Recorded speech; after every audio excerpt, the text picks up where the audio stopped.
Hey friends, on today's show, I've got my good buddy Lorena Evans from brewersfriend.com talking about harvesting yeast, talking about choosing base malts, and talking about water to grain ratios and what that even means. So stick around.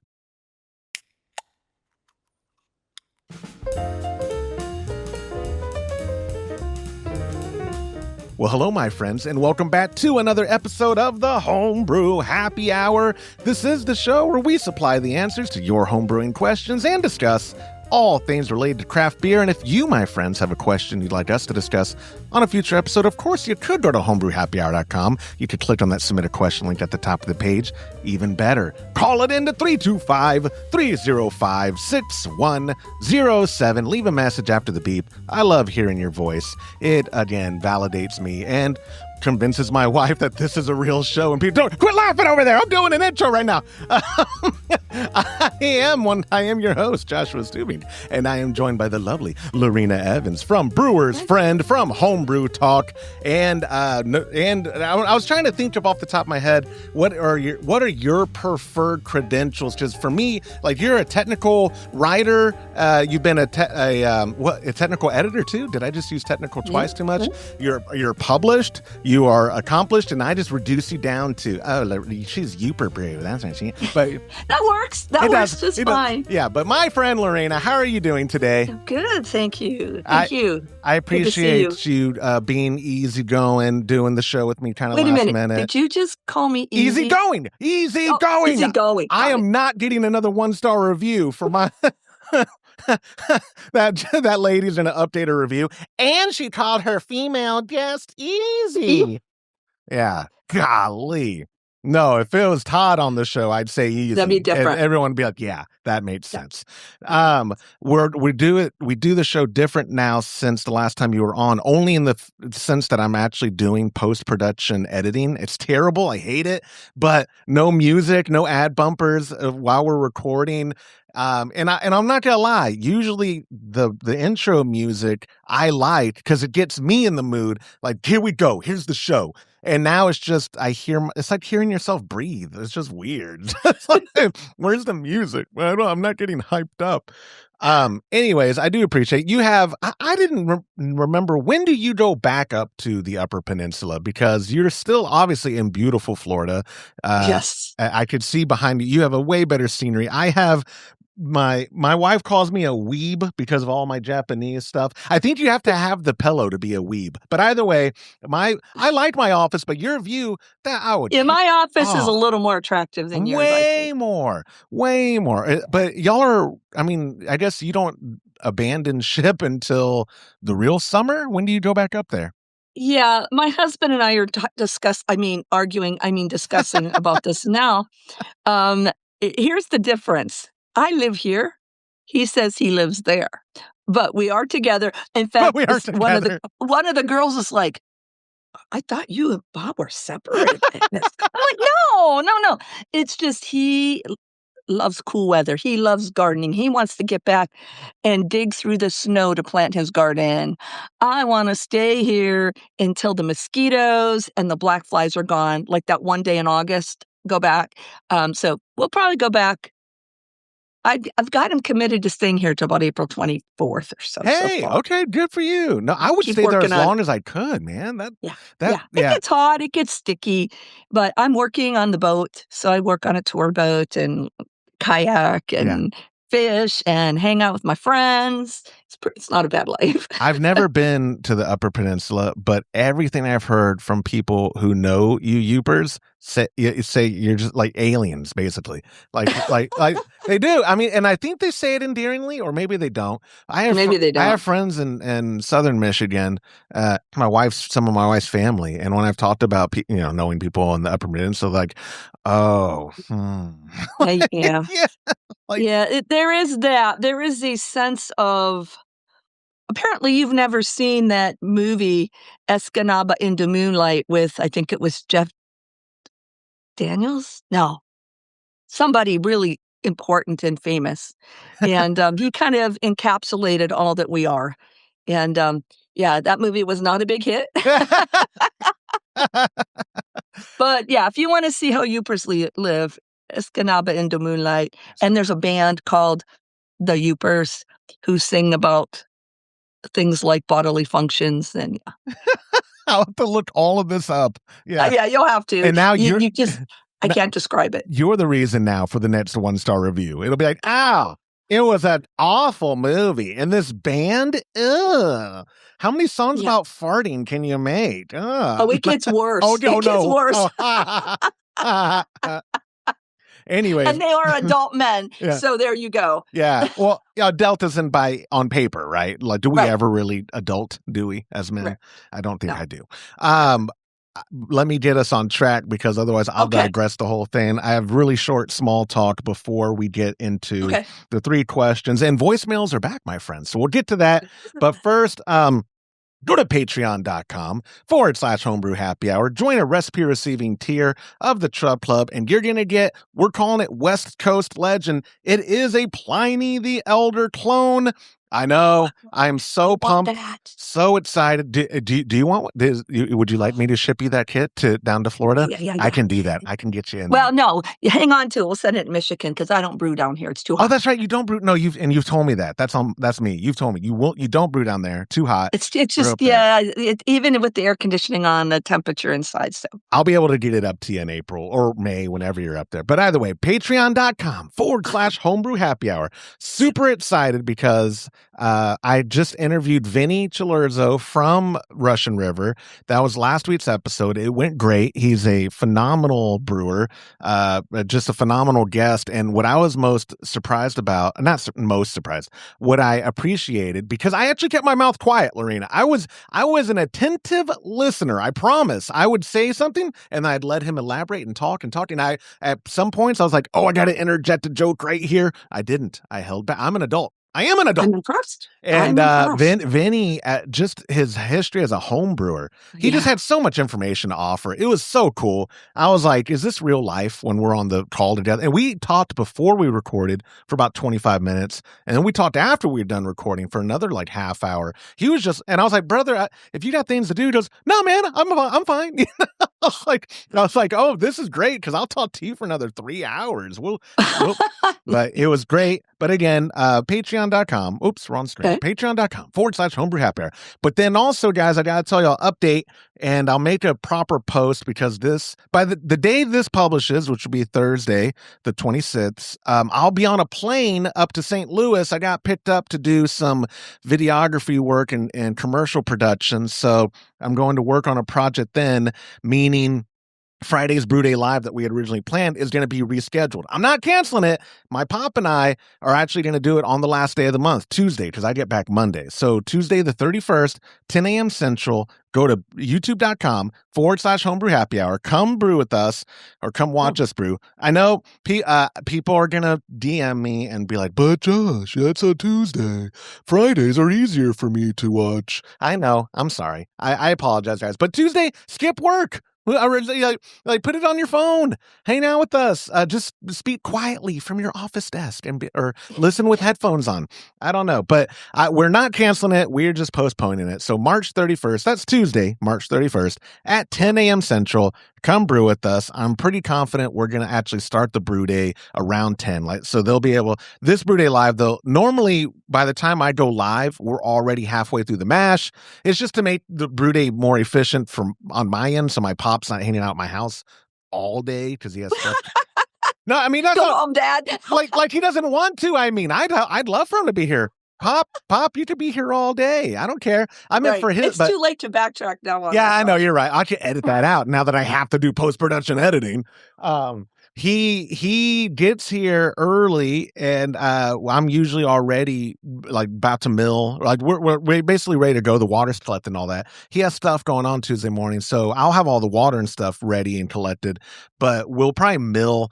It's good. We've done that one time before on a Brew Day Live where we showed the mill because I wanted to show everyone my little 2-roller mill that I got from Monster Mill, and it'll be good to show that again. It's been a while, so we'll see it. Yeah, it's fun. It'll be good. So again, guys, Tuesday, and then if you want that recipe kit, this for the podcast is your last call. You have until Tuesday to go to patreon.com/homebrew happy hour. even if you don't, I forgot to mention, if you don't join a recipe receiving tier, you can outright buy the kit. Like I've had people request that before, and Patreon made that an option now where I can sell. They're called post, right? Because you're not really putting products up there. It's a post. And so if you want to outright buy it, patreon.com/homebrew happy hour. I've already had 4 people do that so that they can get the kit, but they're not committed to monthly kits and subscriptions. And because some people, and I get it, I've been guilty of this. You sign up for something and maybe you have like your 2-week free trial, but you forget to cancel it, and then it renews, and then next month it renews, and then the following month it renews. You're like, son of a gun, I'm not even using this. For brewing, I could see that being an inconvenience where you're just shoving ingredients in a fridge. Like, I got to remember to cancel that. But anyways, they can outright buy it. And your pup, I love it. She thinks this show is for her. She is, yeah. She's an attention whore. She is. Me too. You would get along fine. That's me in doggy form. Look at that. This episode is brought to you by Cellar Science. For years, homebrewers have been told they have to choose. Do you want the quality of liquid yeast or the convenience of dry? Well, Cellar Science flipped the script. They're proving that dry yeast isn't just a backup plan anymore. It's the upgrade. Cellar Science offers premium dry yeast that delivers higher cell counts than typical liquid pitches, meaning you get a stronger, healthier fermentation without the hassle. And the best part? You can direct pitch right into your wort, no starters, no waiting, just brewing. Whether you need their new West Coast strain for a classic American IPA or jungle for a massive fruity estery flavor, they've got your next batch covered. It's quality yeast that doesn't break the bank. Save time, save money, and brew better beer with Cellar Science. Anyway, so that is all the small talk I have. I hope I don't have to add this in post-production because right now it is... You heard it. The Gondo questions. We've got 3 questions. 2 of them are voicemails. Whoa. It's like the old days. So the first question is a voicemail. It's from our buddy Nate from Arizona. Hey, what's up, Homebrew Happy Hour? Long-time listener. Enjoy the show. This is Nate from Arizona. Calling about a yeast question. When I get, usually especially specialty yeast, I'm a fan of reusing them. Not reusing them, but saving them for a subsequent batch. Cheapskate habit of mine. If it's my ales or something I'm using, like 05 or something like that for, I'll buy a new packet every time. But when I get like a White Labs Irish ale yeast or something like that, a lot of times, like this March, for example, I've been making an Irish red and a stout. So I use the same Irish ale yeast. So after I brew one batch, I'll collect that. I used to have a conical, which is awesome because you had a ball you can twist off at the bottom, a little yeast kind of container ball, and you could store it in that. But otherwise, now I transfer them to usually a champagne bottle or something that's sturdy to hold it for a while. Because I watched I think it was a brewlosophy show where apparently the yeast can sometimes keep growing, so you'd want it in a sturdy bottle in case it does build up some pressure or something like that. But my question is, do you guys know the right amount you would recommend if you're repitching? And so far, I'm having good success. I don't think I'm under pitching necessarily, but do you guys know if estimate how many milliliters you would need, or if I'm taking all the sludge basically off the bottom of a batch, is that good to repitch? So far, I'm having good success, but I'm worried that with some batch, I'm gonna, maybe get some off flavors if I underpitch or something too. But otherwise, it's a nice thrifty thing I've been doing. I just want to get the experts' input on it. All right, love the show, guys. Have a good one. Nate, you wanted expert opinions? You've come to the right place. Not for me. I mean, because I brought Lorena on the show. I have nothing to offer this. But I've told this story before. Obviously, we have, Cellar Science that started sponsoring, but that is not to say that we don't still love Imperial, and that with liquid yeast, like what he was talking about too, but he was talking about White Labs, I think. But right. When you spend the money, a pouch of liquid yeast, regardless of brand, it $12+ I think. Yeah. But where I was spoiled and why I don't have always a lot to offer for harvesting yeast, we would, and Cellar Science does the same thing, but it's just different with dry. But if I even considered harvesting, Owen from Imperial would have been like, I'll send you fresh pouches. What are you doing? We're like, no, I'm use the fresh pouch. I'd be like, yeah, okay, I'm just use. So when people like Nate call in and they ask that, I'm like, well, here's what you do. You text Owen, the owner of Imperial Yeast. You text him directly and you ask for fresh yeast. Nate, what are we doing here? What is the? That doesn't work for most of us, Josh. That's weird. You know people.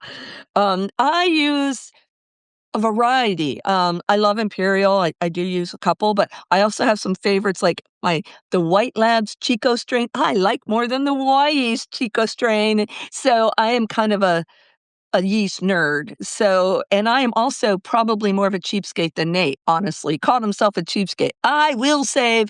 I don't use SO5 very often, but if I do, I save that one too. Oh, yeah. I buy yeast maybe twice a year. And it depends on what I'm making. You know, you like the Irish ale yeast, Nate, because you're doing some Irish style beers. Wonderful. I tend to go a lot of times with like a very clean English ale because then I can use it in some American IPAs, some of my English beers, and then maybe I'll go with the lager yeast. So sometimes I only buy yeast a couple times a year. All that to say, repitching. I don't use a champagne bottle. I think that's a great idea as long as it's sanitized. But what I like to do is I use mason jars because you can boil those and then it's still sanitary if you use Star San or something. But if you boil them, then you're more likely to have a more sanitary, you'll never be sterile, but more sanitary. So I boil some mason jars and fill those mason jars and they go in the fridge with lids. I don't let metal touch the yeast. You know, it's above that, the metal lids. In any case, what I would highly recommend is simply a pitching calculator. The first one I ever saw was about 20 years ago. Jamil Zainashev had MrMulti.com, and he had a pitching calculator on there. And what it does is estimate the number of cells, of yeast cells that you have based on the age of what you've saved. So you can put in, I bought this. Well, Brewer's Friend has that. I'm sure other companies have it too, but I used the one on Brewer's Friend. It's free to use, and it's called a yeast pitching calculator, and you can put slurry and the age of the slurry, and it will tell you about how many milliliters that you need for this batch based on the original gravity, things like that, and the age of the yeast. So I highly recommend that. Odds are you may even be over pitching a little if you're just dumping in a whole champagne bottle or half or whatever. This way you'll know. You'll know. And sometimes when I save yeast out of the bottom of the tube, I will do it in like 2 or 3 different containers because I know I probably need, 3 ounces. So, and sometimes a little more. So I'll do it in 3 containers. So you want to be a cheapskate, you can get probably 3 more batches out of that one first batch that you did. So that's what I would recommend. Josh, do you use a pitching calculator now if you don't get your fresh yeast? I still don't because I have to have a pouch of some. Oh, they're all out there. I put them in the fridge now, but I just know because the sachets, Cellar Science just upped it to like 15 grams they upped it to where now it's almost it's not really over pitching, but it's a larger cell count. The idea being, like, these companies, it behooves them to dummy proof everything for Neanderthals like myself. So, and me. Like, oh, talk to you later. No, it's just one 5-gallon batch, 1 pack. Okay. And no, I do like that simplicity. I know White Labs went to a larger package of pure pitching, and it's partly because we buy something and we stick it in the fridge, and then it's like the day before brew day, and you went, I needed a starter. I should have bought 2 packages. So yeah, let's lower this to people like me who don't really plan that much ahead. So can I ask you though? Oh, sorry. Go ahead. I'm sorry. I just say, Nate, that was a really good question because I haven't thought about it in a while. And Nate didn't ask this, and if you think it's a dumb add-on, you can say it, and I'm not going to edit it out because I like hearing you call me dumb. I just want to, like, because there are homebrewers. A lot of homebrewers are engineer types. They're kind of DIYers, and I have had people reach out. It's not Nate's question, but it's adjacent. They're like, what are some tips for if I want to keep yeast? Is it literally just the nastiness at the bottom of my fermenter and I collect it? Is there like what is washing? You know what I mean? Like people, Yeah. do you have any we don't have to deep dive, but like if someone wants to get into, you know what? I spent $15 on that pack of yeast. I want to reuse what I can for another future batch. How do they? What are some tips for going about doing that? I lost you. Oh, I lost you. Uh-oh. Oh, where am I? You're making me have to edit now. There you are. I'm not editing. I am there. Quick. I am back, but I'm I wish I had I wish I had sound effects. Okay. Sorry. No, you're good. Sorry, somebody had the nerve to call me in the middle of all this. Pardon me. So what I have friends who will engineering. I remember going to first HomebrewCon, and the first question I asked people was, "What kind of engineer are you?" And then the next one, it was like, "Oh, are you IT or engineer?" Right? This really attracts the geeks in all of us. So they were doing like, and I'm not a chemist, but doing like loops and plating and freezing, and you freeze it in a freezer that is not self-defrosting so that you may Whoa. You can do that if you have the ability. I, however, what some people do to keep it cleaner, will get that package of yeast, make that starter, and then use the right amount of yeast for the batch and put the leftover yeast, clean, fresh, grown yeast, in the fridge. And when you mentioned yeast washing is really only a thing if you can acid wash it. Otherwise, you're yeast rinsing. Okay, you're rinsing it with water. But now studies are showing that beer really is better, yeast is really better stored under beer, not water. So if you're going to store it, go ahead and leave a little bit of beer over the top of it too. That will help. It'll prevent mold and things like that. So yeah, you can geek out all day on this, but honestly, saving the trub from a batch, it's probably fine. Flavors aren't going to transfer over unless you have a gazillion and a half hops loose in there. Yeah, there might be some hops in there, and you might want to try to separate a little bit. But you mean, as long as you stay sanitary. You mean a Brazilian type of hops like this month's kit? Go to patreon.com, brew the Pliny. Exactly.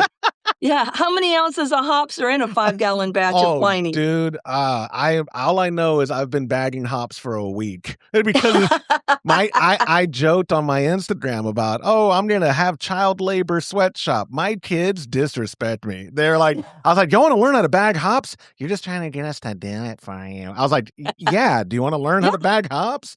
Are we getting paid? Wait till you make dandelion wine and send your kids out, give them $1 a bag for dandelions. They get onto that real quick. Oh, and man. Like, wait a minute. I've picked 27 and it's only this month. Yeah. Gotcha. Ha. No, my 15-year-old daughter has my cynicism. So anytime I'm like, hey, honey, you want to come help dad? What do you want? You just want me to do it for you? What is it? No, look, honey, it's like the family business. We're going to bag hops together. That's stupid. If I had a nickel every time I heard, I wouldn't even need to find another job. I could retire. Dad. Anyways, no, I appreciate you letting me. It wasn't really digression because it was about yeast, but right. I could sense in the future Josh getting text messages. Hey, y'all took Nate's question, but what do I do if I want to do this? So I appreciate you humoring me because the mason jars, I'm also a huge fan of it. The lid thing you're talking about. Or, why you don't let the metal touch, because mason jars come with metal lids. I wish I had one handy. Not to be, sometimes I get accused of selling out, but I use Homebrewer Lab, which our buddy Trong Nguyen makes a microwave safe, fully sealing with a sanitary vent on it lid. He calls it the Yeast Farmer. Oh, it is perfect for people who are interested in getting in, propagating their own yeast, rinsing yeast, and safely storing it. And if you want to heat it up in a microwave, how to do that safely, because obviously you can't do that with a mason jar in a metal lid. You're going to have a bad day, or your microwave's going to have a bad day. But I'm actually using, I thought I had the lid. No, he uses it for breakfast too. This is my overnight oats breakfast from Yummy. Yeah, but And anyway. you just pop it in. Yeah. I also have some fermenting jars, mason jars, and those lids that comes from. You can just buy them, and they are plastic. I wouldn't put them in the microwave, but they have a one-way valve on them. Yeah. So, because that's the other thing Nate mentioned, I use a champagne bottle because sometimes there's a little fermentable still in there. Right. Not usually, but this way you got a one-way valve so the CO2 can escape and not blow your bottles up because that sucks. That would be a bad day. That would be a bad day. Yeah, explosions. No bueno. Anyways, Nate, thank you so much for submitting that question. A reminder, guys, call it in. We have a hotline. Can't put it on the screen right now, but the magic of post-production. There it is. 325-305-6107. We love hearing your voice. The second question, however, but before I get to the second question, this episode is brought to you by brewersfriend.com. Brewing beer at home isn't just about ingredients, it is about precision. And that's where brewersfriend.com comes in. Whether you're dialing in your first recipe or perfecting your 100th, Brewer's Friend gives you the tools to brew with confidence. Their recipe builder, mash calculators, and water profile database helps take the guesswork out of the process so you can focus on what matters, making great beer. Brewer's Friend isn't just software, it's a community of passionate homebrewers sharing recipes, tips, and feedback. It's like having a homebrew club right in your pocket. Head over to brewersfriend.com today and take your homebrewing to the next level. Use promo code Happy Hour and get 25% off your premium membership. That's brewersfriend.com because brewing better starts with better tools. Have to have the Gondo questions, otherwise how do we know when segments are transitioning? So I think most podcasts have gongs. I stopped listening to podcasts 10 years ago, but I think podcasts have. I only listen to this podcast because I have to, because I'm on it. Me too. Yeah, I don't have to, but I do anyway. Our second question is an email from our buddy Miles, and Miles wrote in, I've been a listener for a while, and I'm finally getting around to a project I've put off for years. A series of smash brews to really calibrate my palate. I've settled on Cascade for my hops, but I'm paralyzed by the choice of base malt for a simple blonde ale. It's a little hyperbolic. You're not really paralyzed, Miles. But anyway, I've always just reached for standard 2-row because it's cheap and reliable, but I'm starting to wonder if I'm missing out or what I'm missing out on. If I were to swap 2-row for Maris Otter or Golden Promise or even Pilsner, how much of a difference is that going to make on a light beer like a blonde? I'm looking for a perfect balance. I don't want it to be a bread bomb. I also don't want it to taste like yellow water. In your experience, which of these base malts provides the best backbone for a simple ale without getting too complicated? Am I crazy for thinking 100% Pilsner blonde might actually be the way to go? I'd love to hear your take on the personality of these different grains before I go out and buy a full sack. When I read the last line about am I crazy about the 100%? That's the least crazy for me for a blonde like that. Right. Like for a summer type of beer with the weather turning, I don't know what you'll have it there right now. Oh, it's not bad. It's 64 in my place. It's been like 95 in the afternoons here. And it's pretty warm here. Yeah. And so that is where obviously Kolsch is a lifestyle. It's not a seasonal drink. Okay.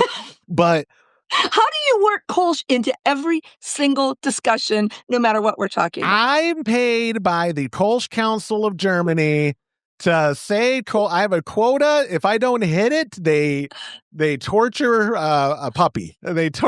So I have to get it in at least once a show. Kolsch. Okay. Kolsch. So we're not talking about Kolsch, though. We're talking about blondes. We're talking about Tourette. You're right. But I've never made it. I've never even brewed with Golden Promise. I'm familiar with it. Oh, I know. You are missing out. Do you know Surly Furious? Surly out of Minnesota, and Omar Ansari's place. He uses Golden Promise for his base malt in Furious. I didn't know. Okay. Yes. I don't know if he uses. I think it's even Simpson's, but I can't say that. I have ordered it, and so what I would say here to Miles though is yes, all of the above. Yeah, I like that because Pilsner and Cascade, easy drinking blonde. Here's the deal there, though. In these cases, that blonde, it's not so much about the base malt. Pils is pretty clean. It's about the yeast. So there's where you can get some extra character. So, if you're going to use Chico yeast, and a Pilsner and your Cascade, it is going to be clean, light, crisp, right? It's going to be delicious. But use a little Maris-Otter, might be a little bready. And assuming you're using Chico yeast here. But you could do something fun and use a Kolsch yeast. Yeah. And go that way with it and get a little fruitiness. So it's a combination of things. But as a smash, say we're going to use Chico, American Ale yeast, you're going to notice a little bit of differences. It might be subtle, like Maris-Otter is going to give you a little breadiness, just a little more flavor. It's probably not going to be real marked depending on, again, your fermentation and your yeast and things. But I would suggest doing your smash with all of the above at some point and see what you think, because I love Golden Promise. I use it in IPAs. I use it in cream ales. It's a little more flavorful. Now, you may want to use Pilsner because you like it better. A Pilsner is going to give you the cleanest, I think. What do you think, Josh? Yeah, I would suspect that too, but now I really want to get my hands on Golden Promise. Yeah. It's a nice, because especially like in an IPA or something, or a pale ale, you get a little more bready character, but not, a little more backbone, but not where it screams malt at you. You get a little more character. It's a little more character than, say, Maris-Otter, just slightly different. But anyway, yeah. So if you have all of those available, the thing is, Miles said he wanted to buy a full sack. You're not going to buy a full sack of 6 different things, right? No. So I would say Pilsner is probably, if I was only going to buy one malt this summer, I'd probably go with Pilsner, because you can do anything with Pilsner, from IPAs. You can even do English beers if you use an English ale yeast. So if I was going, that's what I would do. But you can't go wrong with any of those, and noting the differences. And the other thing too is, so you're using Brewer's 2-row malt. There's a big difference between Briess and RAR. And what is that? CMC, Canada Malting Company. That's a really nice beer. So there's even variances in just your plain malts. And a lot of us have preferences. Yeah. Well, I was going to say that is one thing. As I've been interviewing more pro brewers, I went to Shiner Bock, and I went to Shiner Brewery, Spetzel Brewery by Shiner Beers. Spetzel. It's this very long intro. It's Spetzel Brewery, Cosmo Creamer, something. It's not Cosmo Creamer. Yeah. Cosmo Spetzel, something specialty brewery, blah blah blah blah blah. So you went to Shiner. I went to Shiner, and then go to Blanco, go to Real Ale, and none of this was on air because they didn't want me showing maybe exact specifics of certain things, especially when we get into the lab stuff like their yeast and all that. But even all of them have their preference of base malt, but who it came from. Like, very much so. Like, no, listen, it's not just Maris-Otter. It is. We're getting Gambrinus. Yeah, exactly. Or whatever. Well, that's what I mean. It was so wild that, and not wild. It's you get, and Miles is going to do this, and everyone does this, where we just get into, this is what I like, and I'm going to I want to reproduce the thing I made that I really like. And he's in that first stage that a lot of us are in, or have started, where it's like, okay, I want to make my favorite version of blonde. Here's how, and so it may take a few brew days or 6 brew days or whatever to figure it out. Once you dial it in, though, that's the best feeling in the world, because you're like, oh man, and I know I'm going to be using 100% Pilsner. I'm going to do an ounce of middle fruit, or he's using Cascade. Pardon me. I'm doing my Kolsch recipe. I know. Let's hear it. Let's hear it.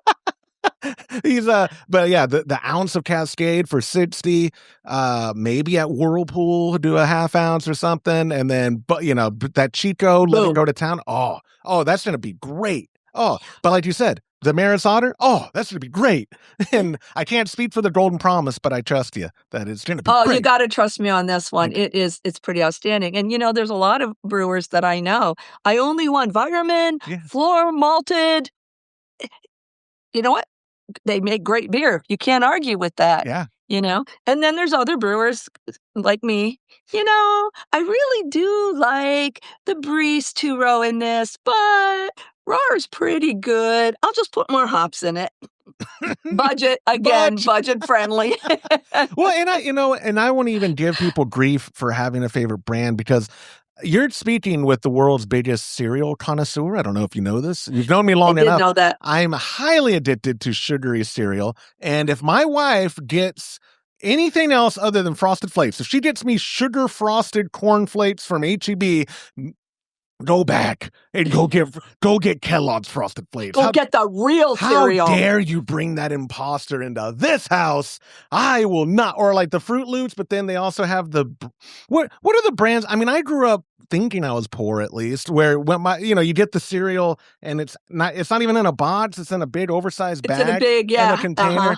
At the bottom shelf of HEB. Yeah. And my wife one time, I don't even think we had kids, but she brought home like that equivalent of Fruit Loops. And I was like, we've been married like 9 months and I got to divorce you already? This is terrible.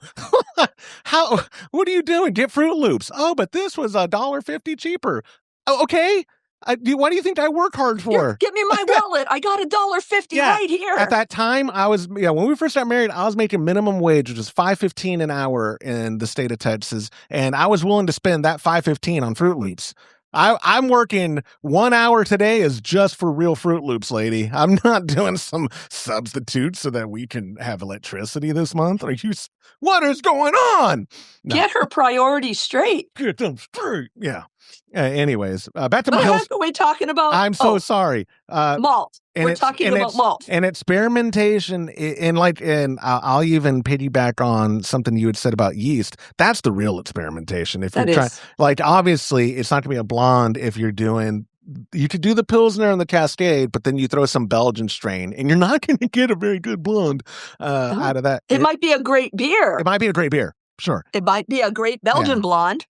Yeah. But the character, so especially with Pilsner is really clean. So there's where you can really experiment with yeast strains once you kind of nail what you like. But if I was going to do a basic American blonde or cream ale or something, your Chico strains are the way to go. Absolutely. The cleanest, the best. And I'll let you name drop. You don't even have to say, because obviously this show's brought to you by Cellar Science. And this month we're sending out their premium. It's a Chico, but it's like has more cell count, and they call it West Coast.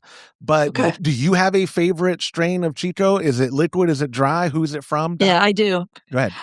And it's hard for me to get because my local's semi-local where I live. There's no local, but I love White Labs 001. It drops clearer than Yeast 1056. I know what everybody says. It's the same. It drops clearer than SO5. It has a wider, it seems like I can get away with a little bit bigger temperature variation. That's the other thing. Speaking of yeast strains, Miles, if you ferment this Chico, whichever one you like, say SO5 at 62, it's going to get a little fruity, this particular yeast strain. At 68, it's not. Just those few degrees even changes your whole beer. Good point. So you could do a Pilsner malt, ferment that at 62, get a little fruity, and it's not unpleasant. It's a little citrusy at 62. Or go higher, have a little bit cleaner. Don't go too high because then those esters are unpleasant. But so there's so much variation here. You can make the same beer 10 times and change one thing. The temperature, the amount of yeast you pitched, the amount of hops you used. I mean, it can change so easily. So once you dial in your technique too, that's going to help you know the best smash for you. Because the variables are numerous. Oh yeah, another reason for me to throw my support to electric brewing because of how, like you said, a variable, even your mash temp being off a few degrees one way or the other, it will being able to have a machine you're dialed in on and knowing this mash is always going to be at 149 every time that I brew it, and I'm always going to be this is the water to grain, which we won't go too deep in that because our third question is actually about water to grain ratio. But like you said, any variable changes, and the end result is likely changing. And then sometimes you get just through a series of events, your counterflow chiller clogged, or you had trouble sparging, you had a stuck sparge or a stuck mash. It comes out the best beer you've ever made in your life. And you cannot recreate it because it was a disaster of a brew day. I even got burnt. I got a scar right here on one of my girly parts, because it's water's shooting out of the mash tun, and it's burnt my skin, and I'm stripping and screaming, and then I get a stuck mash, and then, like I said, best beer I ever made in my life. It was so good that even people that don't like IPAs are like, "Oh, this beer! Yeah. Oh my gosh, you should sell this!" Right? Never made it again. So that's a variable right there. Just laughing at the thought of you trying to replicate it and like burning yourself in the strip. Like, oh yeah, I gotta burn my boob again. Yeah, I gotta do everything. I gotta stick my mash. Yeah, Shoot. Bob's gonna be like, "What are you doing? Making the Where's best my beer." sparge water? Yeah. What happened to my sparge water? Why do I have no sparge water? Well, it was just one of That's those a funny days thought. That's a funny thing. Because imagine too, like I've always said you don't have to like macro beers. That's fine, but I do respect the consistency. And just think how funny it'd be if what was the original Anheuser guy? I forget his name. I want to say Adolf, but then there are people like that's but no, there was. I think Adolf was the Bush. What right? Okay, Bush. Adolf Bush, right? I thought it was Adolf, but people would be like, I think so. I think so. But either way, I just imagine he makes the best version, or whatever, with some oddity that happened, and now fast forward 100 years later, and the brewers are still having to do it. Yeah, his left shoe was off when he did that first batch. So that's right. We can never wear left foot shoes in the brew room. Gotta take it off because you have to have consistency. I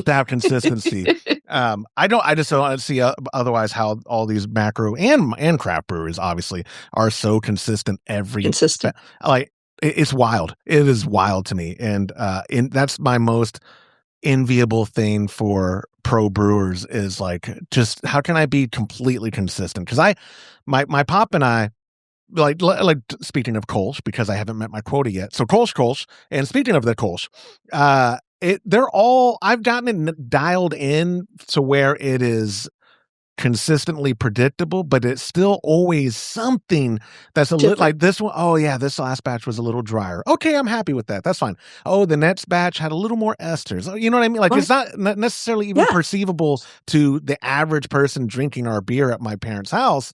But to me, I'm like, golly, what would I even do if I could brew the same beer the exact same way, get the exact same result after every brew day? Single time. Every single time. I know.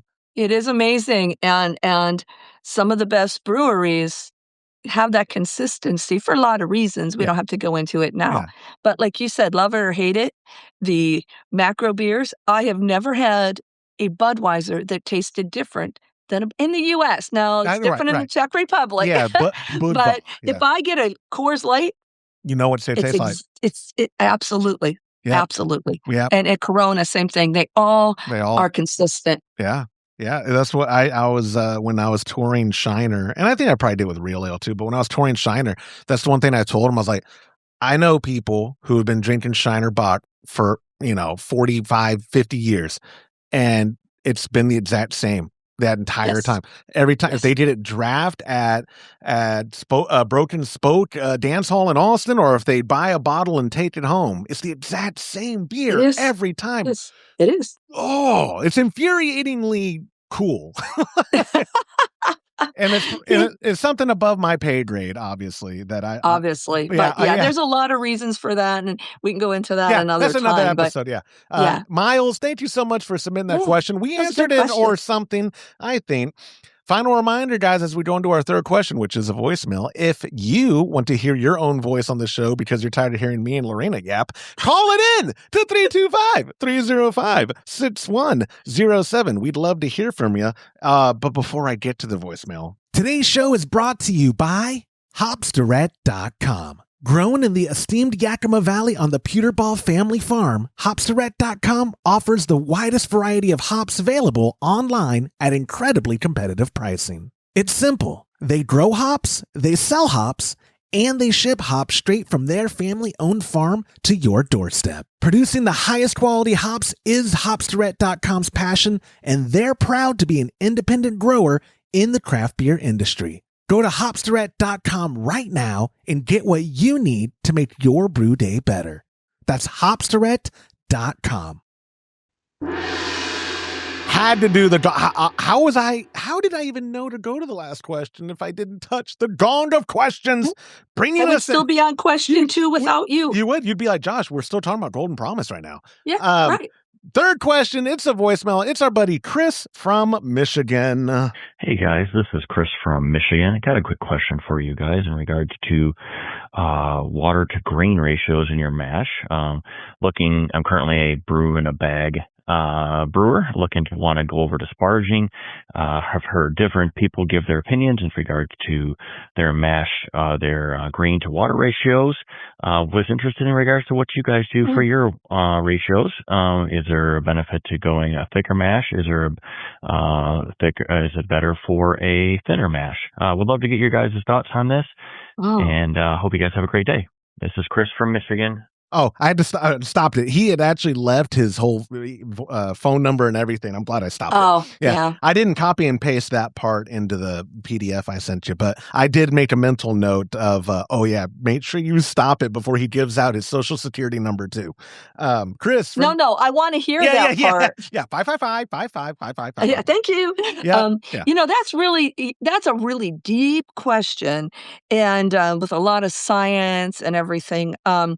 But what I will say is, in my own personal brewing, it hasn't really made a huge difference. I heard Jamil Zainasheff say, probably 15 years ago, that doing a no sparge seemed to give him a higher quality wort. Really? Really. And there could be a lot of reasons for that, including maybe over-sparging and dropping the pH or whatever. I was always doing a 3-vessel system, the whole shebang, the herms, the everything. It was consistent, but I always sparged. I always did 1.25 initially, so like 25 years ago, 1.25 ratio to pound of grain, whatever, water to grain. Yep. Always did that. Then later on, I thought, I'm going to try the no sparge because I had a big enough vessel. I didn't really notice a big difference there or in the fermentability or anything. However, the science says you should have a bit of a difference in the quality. Is it discernible to my palate? It has not been. I now try to do a full volume no sparge if I can fit it in my vessel. I'm lazy. It's easier. Way easier. It's faster. It's easier. Yeah. So if you're really worried about especially if you want to add sparge and you've not done that before, you can start with the traditional, maybe is it 1.5 quarts of water to 1 pound of grain or something. Yeah. That's a good way. And then sparge to get your boil volume. So don't have to necessarily worry about the quantity as long as you don't over sparge, which means, keep an eye. If you drop below 1010 in your runnings, if you're fly sparging, continuous sparging, you're going to want to stop. But what a lot of people do is acidify their sparge water. And so you don't have that problem. You just don't want to extract any tannins. Yeah. We can talk about that more another time. But if you want to start sparge, I guess I'm curious as to why Chris wants to start sparging. Are you not getting your volumes, or do you think you'll get better wort? That's a good question. Yeah, because you're right. Fix what's wrong. Yeah. If you're, or is it just because you wanna? I mean, that's okay too. I like to treat, even when I do sparge, I treat my mash water and my sparge water basically the same. Mm-hmm. And so it is what it is. It's RO water with my additions.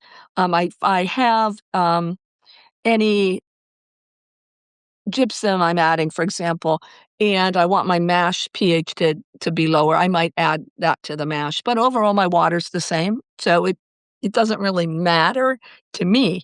But if somebody wants to treat their sparge water a little differently for whatever reason, or maybe they have a lot of crystal malt or roasted malt and they need to raise the pH a little bit of the mash, but you don't want to use the same sparge water, there's some reasons, I guess, too, beyond the, so if we could find out from Chris exactly what he was looking for here, I think we could be a little more helpful. Well, and this also speaks to what I love about brewing and about how deep you can make it. And because let me confess, I don't really mind. People call me, like, they think this is a shtick. This is who I am, guys. Yeah, I am lazy. I'm cheap. I'm a man. Pardon me. I'm frugal. I'm a man of efficiency, and I'm a frugal.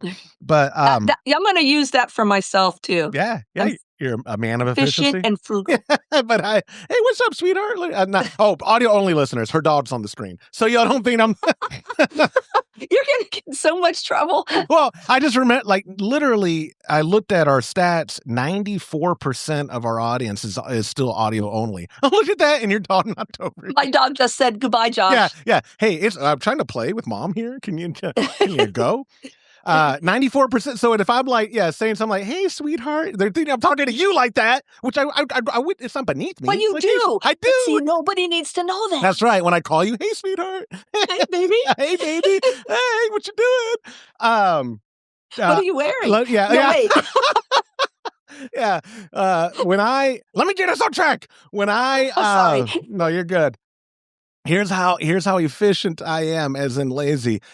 So I put the recipes. Oh, by the way, I got to bug you about my Brewer's Friend account. Can you reenact it? I forgot all about it. No, I did too. I'll do it after. Yeah, you're good. I'll do it today.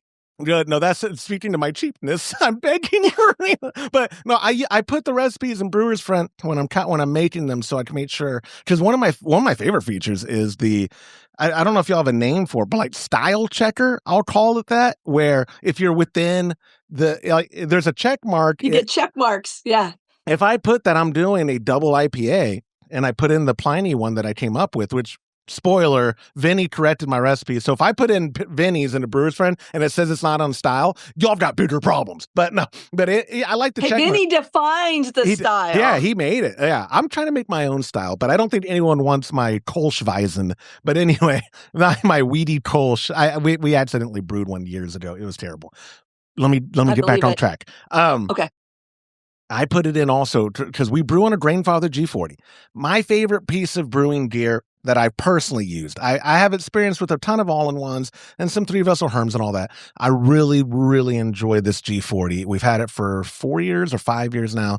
Almost 6 years. It's been phenomenal. We've put almost triple-digit batches through it. Wow. It is so great. And one of my favorite things too is it is made for people like me, to where I can put in, like, if I was a recipe receiving member at patreon.com/homebrew happy hour, I get the recipe sheet, I can go to Brewer's Friend, I could go to this Grainfather app, because that's what I'm brewing in, and put, it's 12 pounds of 2-row, and it's this or that. And I want to get into my fermenter 5.5 gallons.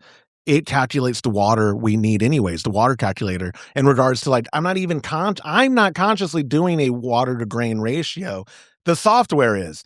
Right. And where I'm going with I took the scenic route to get to this point. Use software, guys. It's the best time ever to be alive as a home brewer. Like, we have the technology at our fingertips. I can bring up Brewer's Friend, the water calculator, put in my vessel's capacity, put in the amount I'm trying to get into the fermenter, and here's how much. If you're going to do a sparge, here's also how much sparge water you need. And it's the best time ever. I cannot fathom.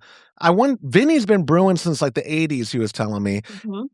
Y'all had to do stuff on pen and paper. And math. You had to do math.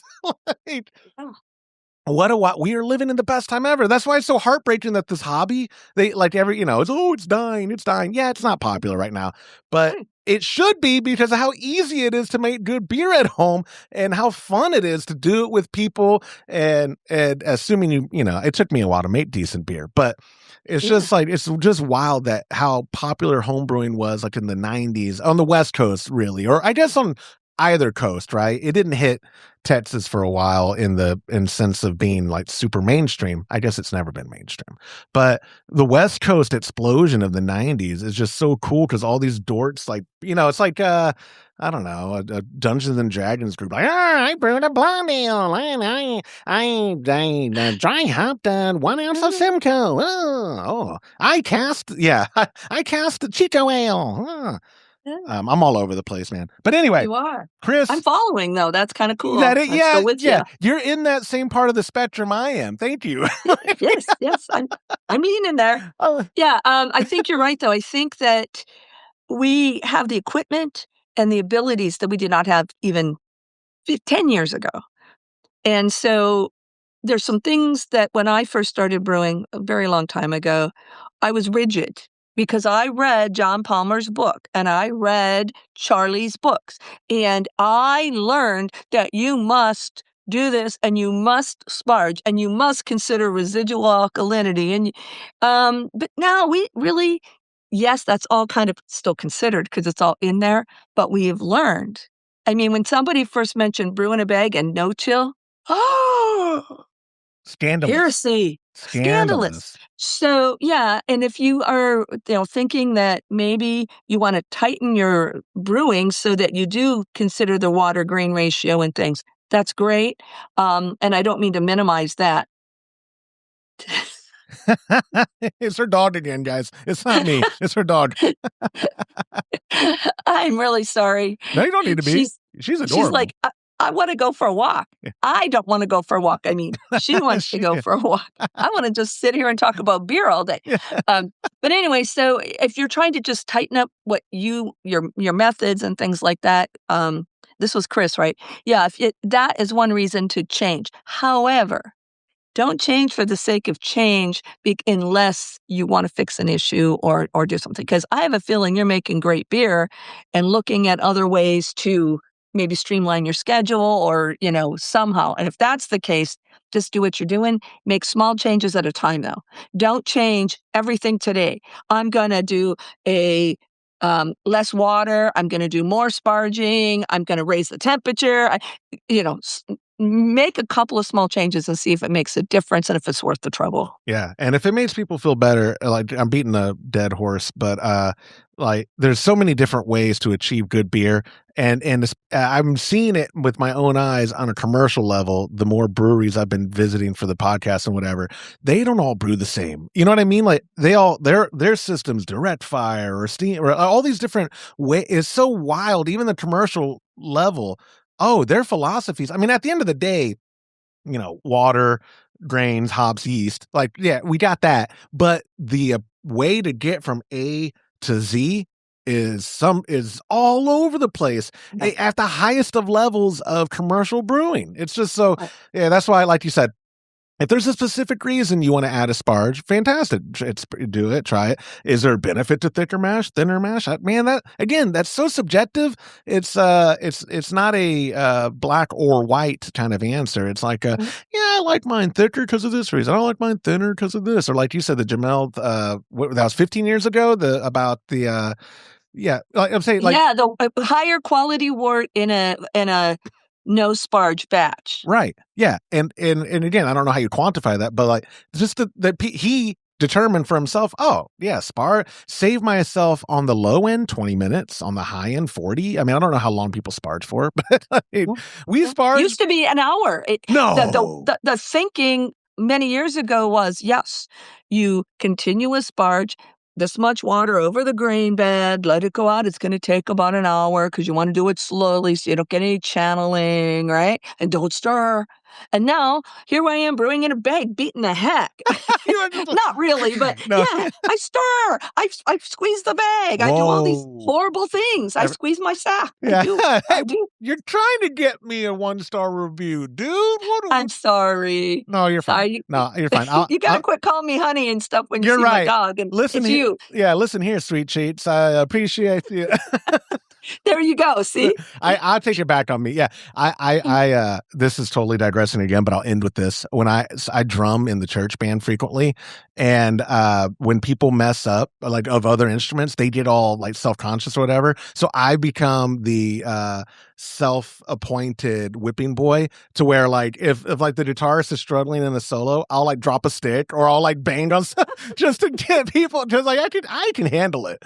I have not had dignity in a very long time, so I can handle it. Bring that attention to me. That's fine, because this poor guy's sweating bullets. Everybody's gonna think I'm a schmuck. I'm everyone knows I'm a schmuck. Yeah, look at me. I'm throwing here. I'm twirling the drumstick. Whee, Anyways, Lorena, my friend, we got to the end of the show. It was a scenic route, but Are we got finally there. done? We took the scenic way. We did. That's the only way I know how. I appreciate your time doing it again, kind of last minute. But yeah, I need to get this done before going to St. Louis for this project. And when I get back, I'm going to hit you up again to come up on the show because I have so much fun with you. I appreciate your time. I can't wait till Tuesday to watch you brew with your pop because I'm off on Tuesdays. I can walk.